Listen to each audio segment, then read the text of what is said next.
Cervical pen, मानेचे दुखणे. मानेच्या दुखण्यामध्ये एकतर कधी लहानपणी वगैरे पडल्याच्या नंतर जर मार लागलेला असेल तर, आणि आता सध्याची जी जीवनशैली आहे, लॅपटॉपवरलं काम, आपली मान कायम अशी वाकलेली चुकलेली असते. आणि मोबाईलचा अतिवापर, मोबाईल बघताना पण आपल्याला कळत नकळत आपली मान कंटिन्यू अशी खाली चुकलेली असते. त्यामुळं मानेचे दुखणे खूप प्रमाणात वाढलेले आहेत. मानेच्या दुखण्या आणि लहानपासून थोरापर्यंत वयस्कर व्यक्तीसुद्धा आजकाल माणसातला संवाद हरवला आहे. त्यामुळं प्रत्येकजण हा मोबाईलमध्येच हे असतो आणि मोबाईलवर सारखं कंटिन्यू समोर मला झुकल्यामुळं सर्वायकल पेनचे त्रास खूप होतात. सर्वायकल पेनवर उपयुक्त असे 2-4 वेळा मानेला श्वास भरत मागे ट्विस्ट करायचे. जेवढं जास्तीत जास्त मागे दाबता येईल तेवढं मान मागे करायचे. परत समोर परत मान श्वास भरत मागे, असं 15 ते 20 वेळेस करायचं. श्वास भरत मागे, मान जेवढी मागे लटकवता येईल तेवढी लटकवायचं. काही शिकत थांबायचं आणि परत श्वास सोडत समोर. ज्यांना जास्त त्रास नाही ते समोर सुद्धा असं झुकवू शकतात, मागे समोर. पण ज्यांना जास्त त्रास आहे त्यांनी फक्त पाठीमागे परत असे 15-20 आवर्तन करायचे. तर मान डाव्या खांद्यावर, आपला कान टच होईल उजव्या खांद्यावर. काही सेकंद थांबायचे त्या पोझिशनमध्ये.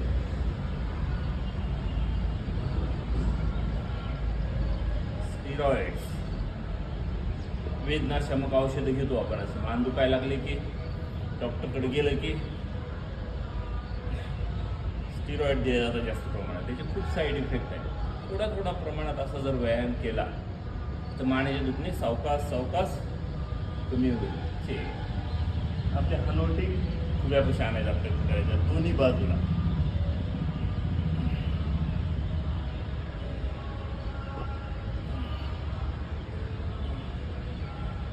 असं 15 वेळेस दोन्ही बाजूला करायचे. लगेच फरक पडत नाही, सावकाश. काही सुरूला एखाद्या वेळेस हे व्यायाम करताना त्रास पण जाणवेल, पण तो त्रास सहन करायचा आणि हा व्यायाम करत राहायचा दिवसातून 2 वेळेस, सकाळ संध्याकाळ. आणि मोबाईलचा वापर कमी करायचा. मोबाईलच्या रील पाहण्यामध्ये आपण खूप दंग होतो. सावकाश मानाची मागणं ठेवायचे. मान खांद्याला टच होत दोन्ही बाजूने. आणि शक्य असेल तसंच समोर सुद्धा असा गोल राऊंड मान ठेवायचे. क्लॉकवाईज 4-5 वेळेस, अँटी क्लॉकवाईज.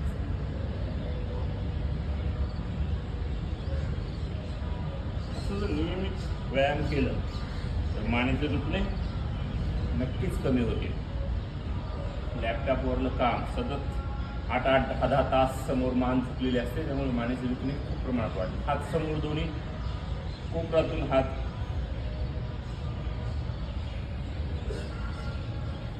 खांद्यापासून कोपऱ्यापर्यंत हात टाईट राहतील आणि समोरचा भाग थोडा 10-20 वेळेस करायचं.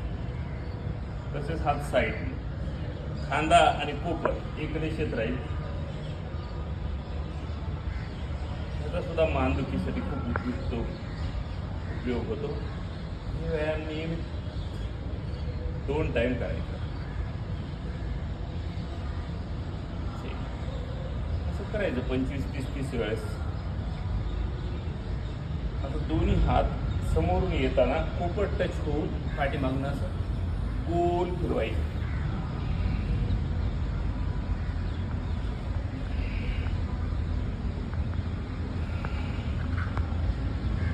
सर्वायकल पेनसाठी खूप उपयोग होतो.